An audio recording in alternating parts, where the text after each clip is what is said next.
ये एक संवेदनशील विषय पर वीडियो बनाया गया है। चर्चा के माध्यम से इस विषय पर और जानकारी आप तक पहुंचाने के लिए B+ न्यूज़ एंड रिपोर्ट्स की ये पेशकश है। कृपया इस वीडियो को पूरी तरीके से देखें और दूसरों के साथ साझा ज़रूर करें।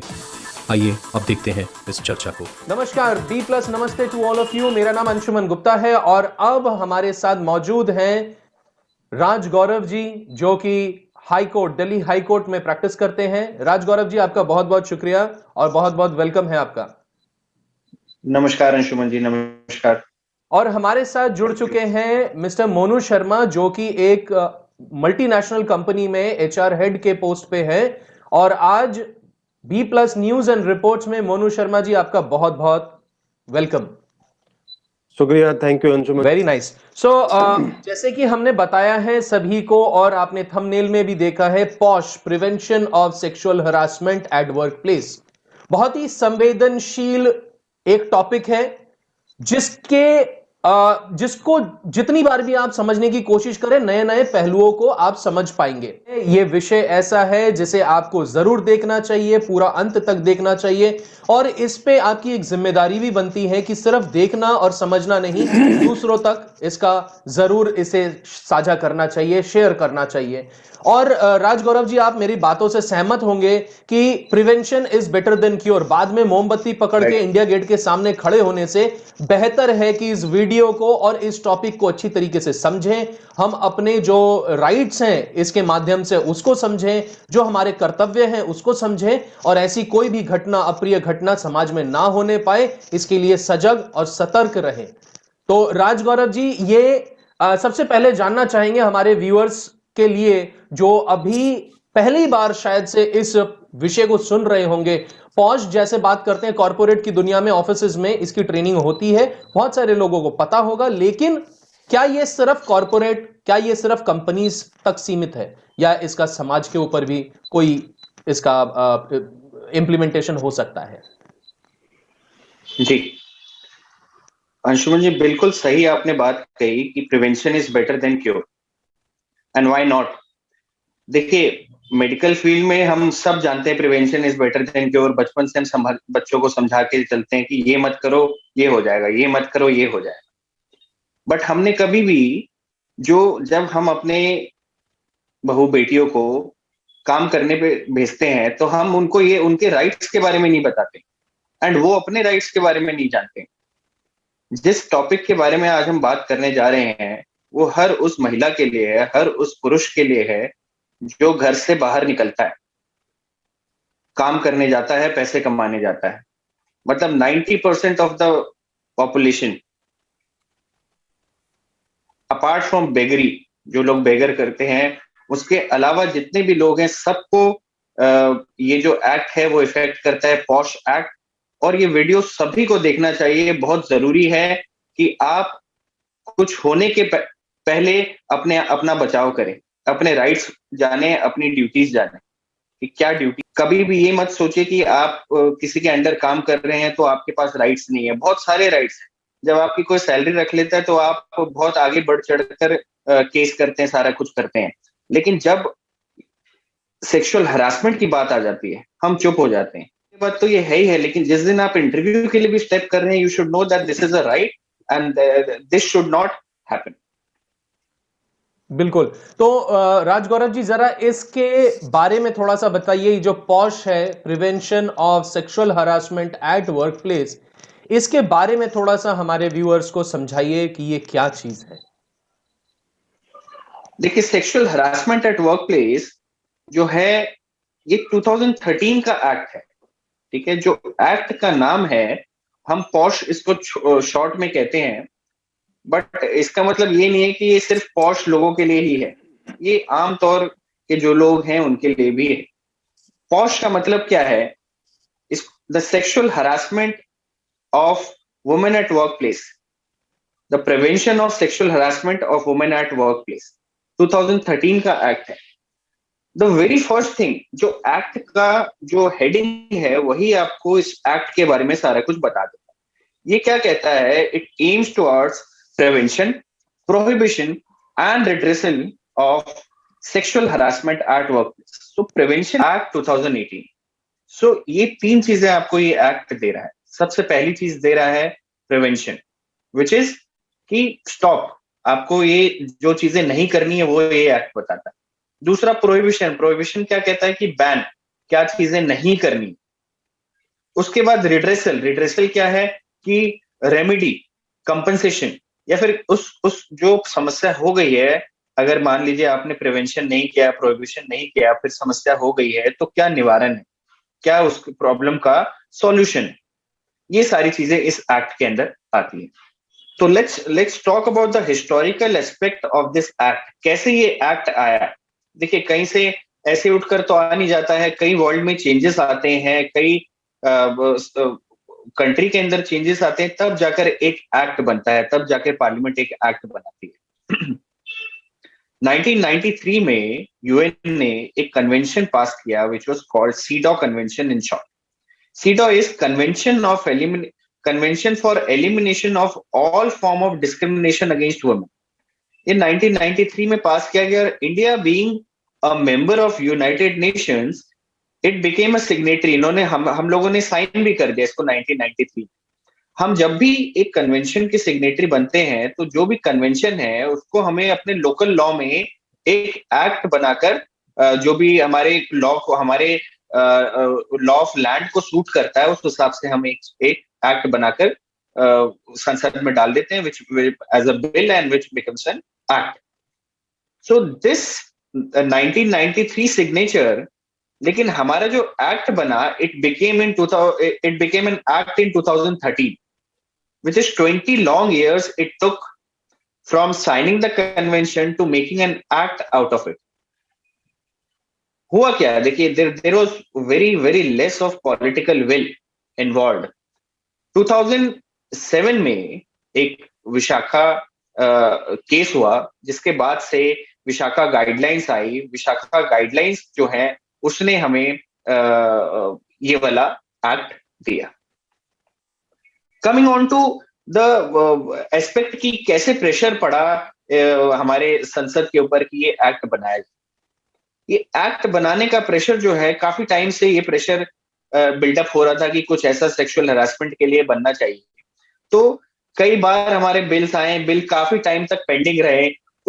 उसके बाद 2010, 2011, लास्ट टाइम 2011 में पार्लियामेंट स्टैंडिंग कमेटी के पास चला गया सारा बिल। ऑस्कर फर्नांडिस जी जो ऑनरेबल एमपी थे उस टाइम पे, उन्होंने इस कमेटी को लीड किया, and ultimately in 2013 it came to become an act. But even after that, जो हमारा एक्ट का जो इम्प्लीमेंटेशन था, that was very poor. It became an act, but जो एक्ट के अंदर की चीजें थी वो चीजें हमारे यहाँ पे आती नहीं थी। हमारे मतलब हम यूज कर नहीं रहे थे, जो भी बेनिफिट्स थे ऑर्गेनाइजेशन उसको यूज कर नहीं थी। तो हमारी एक मेधा कोटवाल ले करके, एक public spirited women, she went to the supreme court की सुप्रीम कोर्ट को ये कहने के लिए कि आप इंस्ट्रक्शंस दीजिए कि that this act, the act which has been passed is taken up in whole spirit, क्योंकि ये बन तो गया है but nobody is following it, even the government organisations are not following. तो ये एक्ट बनकर हमारे सामने आया और फिर सुप्रीम कोर्ट ने इसको कहा कि विशाखा गाइडलाइंस जो हमने पहले बनाई है, विशाखा गाइडलाइंस। जैसे आप यहाँ पे एक सवाल आता है राजगौरव जी कि ये विशाखा गाइडलाइंस क्या चीज है, इसके बारे में थोड़ा सा बताइए। कैसे शुरुआत हुई इसकी हिस्ट्री क्या है? देखिए, विशाखा गाइडलाइंस जो केस है, इट इज द 1997 केस। बहुत साल हो गए उस केस को हुए 16 years before, that is 1997, supreme court की जजमेंट है, that is Vishakha and others, उससे state of Rajasthan and others. तो विशाखा वाज एन एनजीओ। इसमें एक हुआ क्या था, the fact that this NGO came up in supreme court was that एक लेडी थी बनवरी देवी करके, and she went for she was working with an NGO and she went for some work in the fields, and she was raped by some men.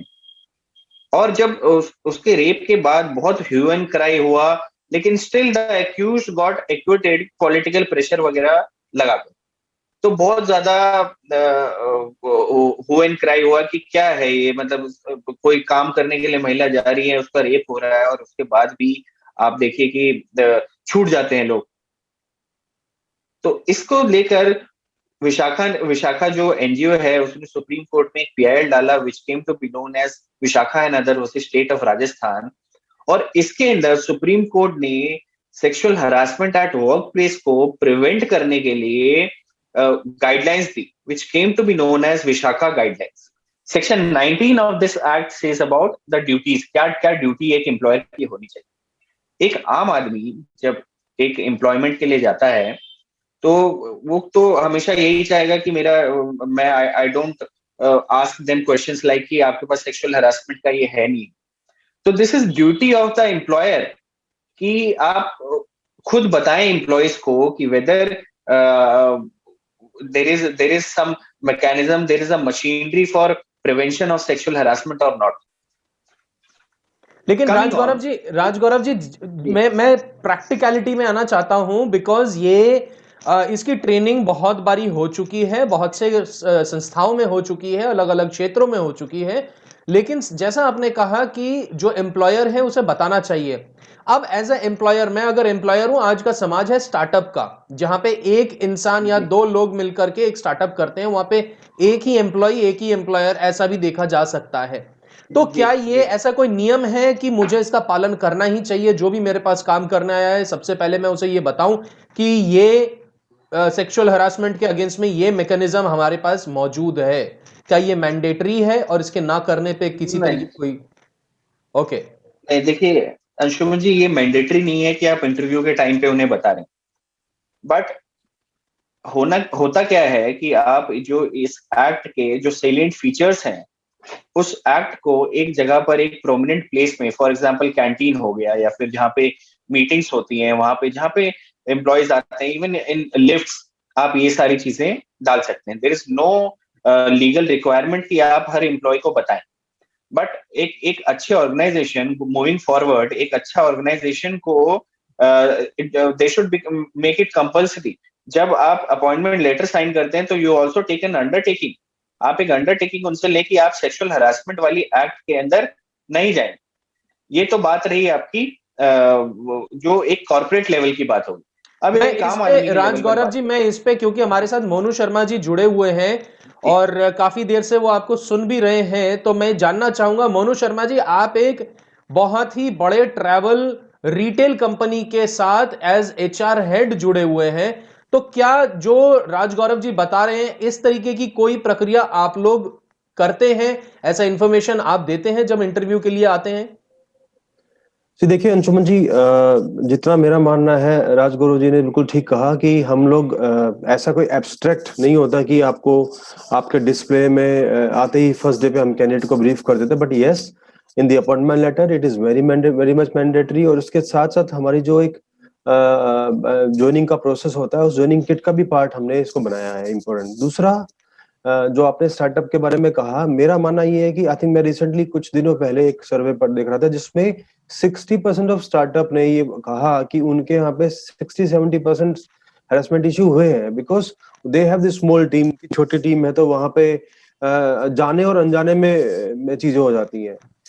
जैसे मैं अभी कुछ दिन पहले, मैं जब आप गवर्नमेंट के प्रोसेस की बात कर रहे थे या गवर्नमेंट के, जैसे राजीव गवर्नमेंट की विल की बात कर रहे थे, वो बिल्कुल ठीक कहा। मैं एक गवर्नमेंट ऑफिस की रिटायर्ड लेडी को मैंने जब ये बताया कि हमने एक पोस्ट ट्रेनिंग दी और हमने वहां पे ऐसे इंटरव्यू किए, तो शी वाज वेरी हैप्पी कि यार वो गवर्नमेंट एम्प्लॉय होते हुए भी उनके यहाँ पे ऐसा कुछ नहीं हुआ। और she have she shared few personal incident as well where उनको ये चीजें हुई। तो वो एक केस है अंशुमन जी, ना जाने इस दुनिया में कितने लोग सफर करते होंगे इस चीज के अंदर। तो यस, ये ना सिर्फ कोई एक्ट लगा के या सिर्फ कैफेटेरिया इन जगह पोस्टर लगाने के बजाय इसको बहुत ग्राउंड लेवल पे हमें बताना पड़ेगा। जैसे हमारे घरों में हमें कैसे बताया जाता है कि अगर हम किसी को मारेंगे तो पुलिस आ जाएगी, या हम बिजली के तार को नहीं छुएंगे तो करंट लग जाएगा। ये ना हमें बचपन से बता दिया गया कि नहीं, ये गर्म है या ठंडा है। जैसे हम अपने बच्चों को गर्म ठंडे के बारे में बताते हैं, I think after some time हमें उनको बताना पड़ेगा कि how to deal with the female और मेल। वो एक शिष्टाचार का भी मुद्दा है ये बेसिकली। आई थिंक ये प्रिवेंशन की बात कर रहे हैं मोनू शर्मा जी, जो बात कर रहे हैं। राजगौरव जी आप बताएंगे, प्रिवेंशन की बातें ये कर रहे हैं, तो ये प्रिवेंशन में क्या क्या है हमारे पास? और हम अगर बात करें सिर्फ एक कॉरपोरेट में नहीं, अपितु पूरे समाज में किस तरीके से इसकी यूटिलाइजेशन बढ़ाई जा सकती है? प्रिवेंशन जो है, देखिए प्रिवेंशन दो तरह से, जो मुझे लगता है एज माय पर्सनल व्यू, कि एक तो आप पर्सनल प्रिवेंशन कर सकते हैं, पर्सनली अलर्ट रहकर। दूसरी चीज, आप जो आपके अंडर एम्प्लॉयज काम कर रहे हैं, आपके साथ जो कलीग्स काम कर रहे हैं, उनको आप सैनिटाइज करके, मतलब उनको समझाकर आप क्या कर सकते हैं कि प्रिवेंट कर सकते हैं इस पूरे वाक्य को। अब है क्या, देखिए इसके अंदर हमें प्रिवेंशन के लिए क्या दिया है कि एम्प्लॉय को इट शुड बी स्टेडफास्ट कि बेसिकली एक एम्प्लॉयर कैसे प्रिवेंट कर सकता है कि कोई ऐसी चीजें भेजे नहीं। For example, if he is sending his employees to somewhere out of station, तो एक ही होटल में एक ही कमरा बुक कर ना दे। they should make sure कि the female and male are residing separately there। ये तो हो गया आपका एक एम्प्लॉयर लेवल पे prevention. Prevention on level of the employee is that कि वो सतर्क रहे, he should know, he should read the act once before joining, and this in fact is also the duty of the employer कि वो भी ध्यान रखे कि एक बार एक्ट, चाहे ज्वाइनिंग, जैसे मोनू जी ने कहा, बहुत सही कहा कि ज्वाइनिंग किट में उनके साथ ये चीजें होती हैं, तो they should take a mandatory signature कि उनको पता है कि एक्ट के अंदर क्या क्या चीजें आपकी सेक्सुअल हरासमेंट। अंशुमन, इसमें मुझे एक चीज और आपको कहनी होगी। जैसे मैं अभी मेरे मित्र मुझे बता रहे थे कि भाई ये पॉलिसी, मुझे लग रहा है कि पॉलिसीज में भी ब्रीफ करने के बाद भी ना, कई दफा मैंने ऐसे इंसिडेंट देखे हैं प्राइवेट सेक्टर में जहाँ पे बिहेवियरल इशू हो जाते हैं। जैसे मतलब एक बहुत बड़ा छोटा सा इंसिडेंट खत्म करता हूँ कि एक स्टाफ ने ऑफिस आवर्स खत्म होने के बाद out of the office on the road एक लड़की को प्रपोज किया, बिकॉज उसने कहा कि मैं आपको पसंद करता हूँ और it's a very behavioural thing. उस लड़की ने नेक्स्ट डे आके ऑफिस में कंप्लेंट की, तो फिर मेरी जो आईपीपीसी टीम थी, या हमारे जिसमें मैं एज ए कंसल्टेंट था, एज ए एचआर, तो मैंने उस कंपनी में कहा कि भाई ये तो कंपनी के अंदर का इंसिडेंट नहीं है, ये तो रोड साइड इंसिडेंट है। इसने आपको थ्रेट किया है या इसने सिर्फ मुझे प्यार से प्रपोज किया है। It's very behavioural thing. Harassment, तो इसमें एक सवाल आ जाता है मोनू जी, मैं आपके पास दोबारा से आऊंगा आपके दूसरे पॉइंट के लिए, लेकिन इसमें जो सवाल दिमाग में आ रहा है राजगौरव जी की, जो ये इंसिडेंट इन्होंने बताया, आई थिंक बहुत ही प्रैक्टिकल ग्राउंडली एक इंसिडेंट है, तो क्या ये सेक्सुअल हरासमेंट में कंसिडर किया जा सकता है? पहली चीज। दूसरी चीज, क्या ये कंपनी का मुद्दा है या ये अंशुमन जी देखिए इसमें क्या है, मोनू जी की बात बिल्कुल एक प्रैक्टिकल इंसिडेंट है जो डे टू डे हैपनिंग्स में ये होता है। बट मैं आपको एक चीज इसके अंदर बताऊं, this is sexual harassment, definitely sexual harassment है, but it is not sexual harassment at work place, क्योंकि कोर्स ऑफ एम्प्लॉयमेंट जो है वो मिसिंग है। यहाँ पे क्या है कि इंटरनल कमिटी जो है, सेक्शन 4 के हिसाब से जो इंटरनल कमिटी गठन होती है, वो इसको एंटरटेन नहीं करेगी, क्योंकि ये बाहर जो बस स्टैंड या फिर मेट्रो स्टेशन वहां पे हुआ। ये क्या है, इसमें एक जो हमारे पास रेमेडी है, वो रेमेडी ये है कि the lady can directly go to the police station if she has some grievance. This is not covered under the POSH act. अब मान लीजिए कि मोनू जी के मैं फैक्ट्स में अगर मैं ये समझ के चलूं कि जो दोनों लेडी एंड मेल एम्प्लॉय थे, ये दोनों काम से कहीं बाहर जा रहे थे। For example, they were travelling from Dwarka to Karkardooma in metro, and वहां पे सेक्सुअल हरासमेंट हुआ विद इन वर्क आवर्स, तो that is definitely covered under this act.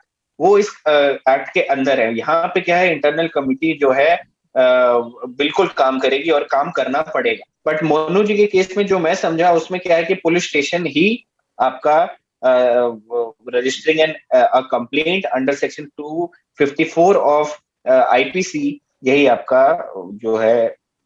Wonderful. तो अगर सेक्सुअल हरासमेंट है, आप क्लियर तरीके से समझ सकते हैं ये सेक्सुअल हरासमेंट है। मैं अपने व्यूअर से कहना चाह रहा हूं कि ये केस जो है सेक्सुअल हरासमेंट के अंडर में आता है, लेकिन ये पॉश के अंडर में ना भी आए तो आईपीसी के अंडर में, जैसा कि राजगौरव जी बता रहे हैं, जो कि दिल्ली हाईकोर्ट में प्रैक्टिस करते हैं, वो बता रहे हैं कि ये सेक्सुअल हरासमेंट तो है लेकिन पॉश के अंडर में नहीं है, बिकॉज ये वर्क टाइम या वर्क प्लेस के अंडर में नहीं है, पर ये आईपीसी के अंडर में जरूर है। तो ये जानकारी होना आपके लिए बहुत जरूरी है। पहुंच जाते हैं मोनू जी के पास। मोनू जी, आपका दूसरा एक पॉइंट आप उठाना चाहते थे, बताइए। मैं ये कहना चाहता हूँ अंशुमन जी कि हमें ये पता होना चाहिए कि हरेसमेंट क्या है और सेक्सुअल हरेसमेंट क्या है। सेक्सुअल हरेसमेंट डेफिनेटली जैसे राज जी ने ब्रीफ किया, अब इसमें कुछ हरेसमेंट मैं एज ए वर्किंग प्रोफेशनल मेरे सामने आता है। हरेसमेंट में बेसिकली कोई किसी के एज के बारे में बोल देता है, कोई किसी को उसकी हाइट के बारे में बोल देता है, या उसकी फिजिकल अपीयरेंस तो चलो इसमें आप पोस्ट में ले आते हो, लेकिन बहुत सारे ऐसे इशू है वो हरेसमेंट का पार्ट है, वो सेक्सुअल हरेसमेंट का पार्ट नहीं होते। तो ऐसे में भी हमारे लिए एज ए वर्किंग प्रोफेशनल बहुत कई दफा करने वाले को भी नहीं पता होता कि वो क्या गलती कर रहा है। संवेदनशील होना पड़ेगा। Yes, आपने yes. काम में, अपने बातचीत में संवेदनशील होना पड़ेगा। जी, ये मोनू शर्मा जी ने बहुत अच्छा पॉइंट रेज किया। जी। अब हम वापस पॉश की तरफ रुख करते हैं। गौरव जी, राजगौरव जी, आप थोड़ा सा नेक्स्ट स्टेप बताइए पॉश के बारे में, कि अगर पॉश हो जाता है तो उसका क्या आगे का प्रोसीजर कैसा रहता है? अगर कोई इंसिडेंट ऐसा हो जाता है बिल्कुल तो आगे का अंशुमन जी। प्रोसीजर क्या रहता है? देखिए, मैं थोड़ा सा पहले ऐड करना चाहूंगा, जो बेसिक चीज जो मोनू जी ने बताई, बहुत अच्छी चीज बताई, एंड मैं उसको लीगली आपको बताना चाहूंगा कि what actually is sexual harassment, होता क्या है। हम आज क्या हो जाता है, देखिए हम कंफ्यूज रहते हैं कि whether this is sexual harassment और नॉट, है भी कि नहीं है। पहले तो आदमी ये सोचेगा कि मैं वहां पे कंप्लेंट लेकर जाऊं, या सेक्सुअल हरासमेंट हुआ है नहीं हुआ है, जी मेरी बिल्कुल, बदनामी पहले हो जाएगी कि हुआ ही। बिल्कुल बिल्कुल। तो सेक्शन 2 सबसेक्शन एन जो एक्ट का है, वो कहता है कि sexual harassment includes any one or more of the following unwelcome acts. Unwelcome होना चाहिए वो एक्ट, आपने नहीं कहा करने को। अब क्या हो रहा है कि ये जो एक्ट होना चाहिए या फिर जो बिहेवियर होना चाहिए, that should be an unwelcome act. मतलब आप नहीं चाहते थे बट वो हो गया, और ये जो हुआ दैट शुड बी डायरेक्ट भी हो सकता है या इम्प्लीकेशन से भी हो सकता है।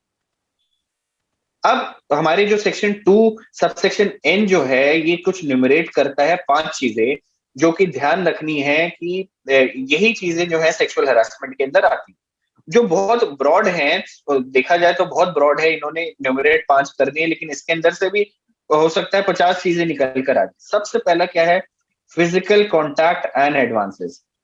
आप पेपर देते देते एक लेडी एम्प्लॉय को पेपर देते देते आप उसको टच कर रहे, दैट इज सेक्सुअल हरासमेंट। उसके बाद देर आर एडवांसेस, आप एडवांस कर रहे हो कि come hold my hand, that is also a sexual harassment. Next, a demand and or request for sexual favours, which is definitely a sexual harassment, जो कि आजकल व्हाट्सएप के टाइम पर ये सारी चीजें जो है आराम से डॉक्यूमेंटेड भी हैं, प्रूफ आराम से हो सकती हैं। इवन मेल से तो कोई करता नहीं, लेकिन even if it is verbal, if it is through, it is written, that is a sexual harassment. Now making sexually coloured remarks, that is also sexual harassment, जो ज्यादातर हमारे कॉर्पोरेट वर्ल्ड में बहुत होता है। अब देखिए, इसमें कोई एग्जाम्पल दीजिए राज जी, कोई एग्जाम्पल दीजिए। मैं आपको कलकत्ता हाईकोर्ट का एक एग्जांपल देता हूं। कलकत्ता हाईकोर्ट में there was a case which was decided against the accused, मतलब अक्यूज्ड जो है प्रोसिक्यूट हो गया था। इसके अंदर हुआ क्या था कि गर्मी का दिन था, तो ही जस्ट सेड कि एक लेडी ने एक मेल एम्प्लॉय को कहा कि can you please switch on the AC.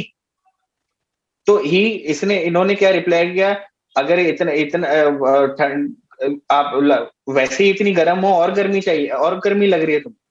So this whole line the Kolkata high court took it as a sexual harassment as per this act, Prevention of Sexual Harassment Act, and the accused was prosecuted.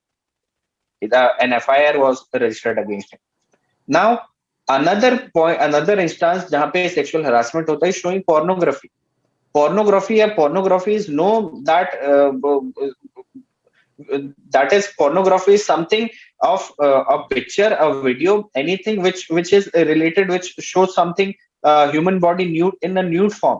That is, अगर आप किसी को show करते हो तो that is also a sexual harassment. Next, जो fifth जो इन्होंने दिया है वो that is any unwelcome physical, verbal or non-verbal conduct of same nature, which is, ये जो लाइन है इसके अंदर बहुत सारी चीजें आ जाती हैं, बहुत सारी चीजें फैक्ट एंड सर्कमस्टेंसेस पे डिपेंड करती है.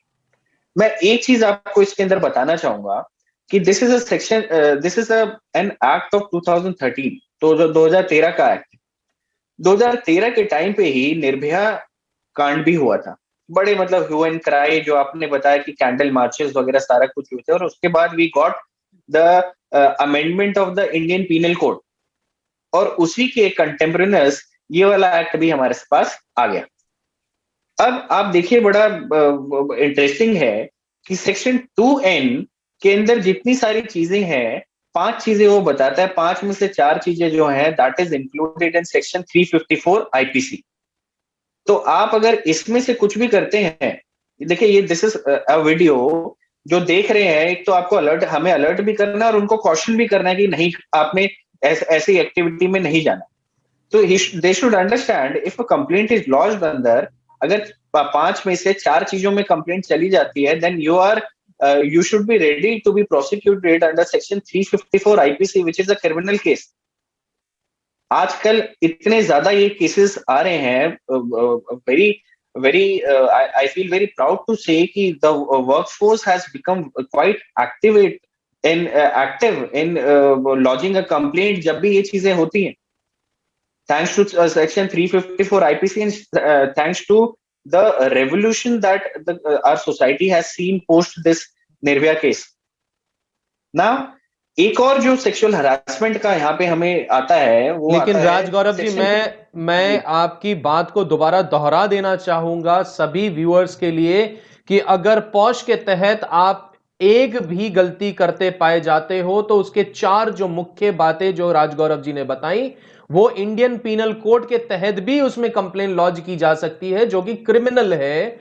तो ये सिर्फ वर्क एरिया में आपकी बदनामी या आपके ऊपर केस चल रहा है ऐसा नहीं है, पर आपके ऊपर कानूनी कार्रवाई होकर के आपको प्रोसिक्यूट भी किया जा सकता है. तो सतर्क हो जाएं और सचेत हो जाएं, और दूसरे जो भी लोग ऐसी प्रवृत्ति रखते हैं उनको सचेत करना बहुत जरूरी है. इस वीडियो के माध्यम से हम तीनों की यही कोशिश है कि आपको सचेत और सजग बना देना, और सबके साथ इसको साझा करने की एक दायित्व आपके ऊपर आकर के टिकती है. राज जी, आगे आप सेकंड पॉइंट जो बता रहे थे वो प्लीज आप बताइए. जी, आपने जैसे कहा कि आईपीसी के अंदर भी आप प्रोसिक्यूट हो सकते हैं, डेफिनेटली हो सकते हैं, और 1-2 साल नहीं 3 साल की सजा है इसके अंदर अगर प्रूव हो जाता है. देखिए ऐसा है, जब आप एक आज के टाइम में जब आप एक ऑफिस में काम करते हैं, हमेशा सीसीटीवी होता है, ठीक है, व्हाट्सएप है, व्हाट्सएप के जो व्हाट्सएप के जो चैट के स्क्रीनशॉट्स है, दैट इज एन एविडेंस. ये सारी चीजें हैं, तो आपका प्रोसिक्यूट अगर आप इसमें आप करते हो act, if you really do it, it is very easy to prove it. As a lawyer, I am telling you, very easy to prove it, क्योंकि evidence बहुत सारे आप बना देते हो वहां पे. आप क्या होता है, this is all emotion, and you emotion में you forget that emotion कि भाई ये prosecute भी हो सकता है आगे के टाइम पे. Nobody is of criminal mindset at corporate. 100 में से 99 लोग तो क्रिमिनल माइंडसेट वाले नहीं है, वो इस तरह से काम नहीं करें, वो फीलिंग में कर दिया. लेकिन दिस कैन बी वेरी, आप कहाँ सीनियर मैनेजर, कहाँ पे सीईओ बनने की आप उसमें लगे हो रेस में, and this will ultimately bring you to behind the bars. तो बहुत ध्यान रखना है. उसके बाद सेक्शन 3 जो है, सेक्शन 3 सबसेक्शन 2 जो है इस एक्ट का, वो बताता है कि ये सारे जो एक्ट हैं ये किस संदर्भ में होने चाहिए, जिससे आप जो है एकदम श्योर हो जाओ कि पॉश के अंदर ही आएगा. अब ये इनमें से कोई एक्ट कोई करता है, मे भी हो सकता है किसी ने मजाक से कर दिया तो सेक्शन 2 में आ गया. अब हो सकता है इसके पीछे कुछ इंटेंशन हो. क्या इंटेंशन हो सकता है कि there is a promise of preferential treatment in employment. इसका मतलब क्या हो जाता है, बड़ा ध्यान देने की चीज है अंशुमन जी, कि इसके अंदर क्या हो जाता है कि प्रेफरेंशियल ट्रीटमेंट इन एम्प्लॉयमेंट मतलब इंटरव्यू के टाइम से ही आप क्या हो, लाइबल हो, पॉश जो है चलना शुरू हो जाता है। मतलब आपको लगता है इंटरव्यू के टाइम पे किसी ने छेड़खानी करी, पॉश शुरू हो गया। आप एम्प्लॉय हो, आप इंटरव्यूअर हो, आपने एक सोचा ये तो एम्प्लॉय है नहीं, क्या पॉश लगाएगी ये, ठीक है, ऐसा नहीं है। She can launch a complaint against you in posh internal complaint committee जो है सेक्शन 4 के हिसाब से आपकी कंपनी के अंदर। उसके बाद से मोनू शर्मा जी के पास इससे जुड़ी कोई एक छोटी सी व्यू है? हाँ, बताइए। इसमें अंशुमन जी हमारे यहाँ पे तो ये पॉलिसी है कि जैसे राजी ने बोला कि नॉट ओनली दी इंटरव्यू, हमारा एक सिंपल विजिटर, चाहे कोई कोरेट देने वाला है देने वाली हो, जो आपके प्रीमाइसेस में आपने एंट्री किया, that comes under this preview of this entire concept. तो ये मैटर करता है कि आपके स्टेक होल्डर भी आपके यहाँ पे सेफ हो। मतलब तो सही कह रहे हैं। पॉश का मीटर जो है जैसे ही आपके वर्क प्लेस के अंदर चलते हैं वहीं से स्टार्ट होने लग जाता है। अंशुमन जी, और चीजें हमें ना थोड़ा सा इसके चैलेंजेस, हम दिल्ली एनसीआर में मेट्रो सिटीज में बहुत बात करते हैं पोस्ट की, काफी एक्टिव हो गया और काफी चेंज हुआ है लास्ट 5 ईयर में। बट आज भी जो मतलब रिमोट टाउन है, मॉडल गांव विलेजेस में तो अभी भूल ही जाओ, बट जो छोटे टाउन है जहाँ पे छोटे छोटे ऑफिस है वहां पे इसके बड़े चैलेंजेस आते हैं। उसके बारे में एक दफा राज्य से चाहेंगे, मैं आपसे चाहूंगा कि आप ये जरूर क्वेश्चन करें। जी, डेट्रीमेंटल और थ्रेट है अगर ट्रीटमेंट का कि भाई आपने अगर ये फेवर मुझे सेक्सुअल नहीं दिया तो मैं ये नहीं करूंगा, मैं वो नहीं करूंगा, तो that is also sexual harassment. उसके बाद प्रेजेंट और फ्यूचर जो एम्प्लॉयमेंट है कि हो सकता है कि ब्रांच कोई ऐसा वैसा ब्रांच में भेजने की धमकी देकर सेक्सुअल हरासमेंट, सेक्सुअल फेवर्स ले, तो that is also sexual harassment. Now coming, मतलब बहुत लार्ज स्केल है सेक्सुअल हरासमेंट का, which an employee while complaining should not see। कि हम देखिए, मैं I'm an advocate, I have to see this integrities। लेकिन आप एक एम्प्लॉय और एम्प्लॉयर, एक जो कंप्लेनेंट है और एक एक्यूज्ड है, उसको ये सब नहीं देखना चाहिए, क्योंकि दिस अल्टीमेटली आपको कंप्लेंट करना ही है अगर ऐसा कुछ होता है। सो आप देख रहे हैं पॉश के ऊपर ये हमारी जो चर्चा है, इसमें राज गौरव जी जो कि Delhi high court, supreme court में काम करते हैं, प्रैक्टिस करते हैं, ऐसे मुद्दों से दिन रात जूझते हैं। मोनू शर्मा जी बने हुए हमारे साथ जो कि एचआर हेड हैं, एक बहुत ही मल्टीनेशनल बड़े कंपनी में एचआर हेड हैं। उनको भी ये इस तरीके के पॉश के इश्यूज देखने पड़ते हैं। तो इस चर्चा को हम आगे बढ़ाते हैं। पार्ट 2 में इसके बारे में और ज्यादा बात करेंगे और उस वीडियो को भी आप पूरी तरीके से देखें। और दोनों वीडियो बहुत ही खास है और ये ट्रेनिंग वीडियो साबित होने जा रहा है, तो इसको देखते रहिए और बने रहिए। Thank you.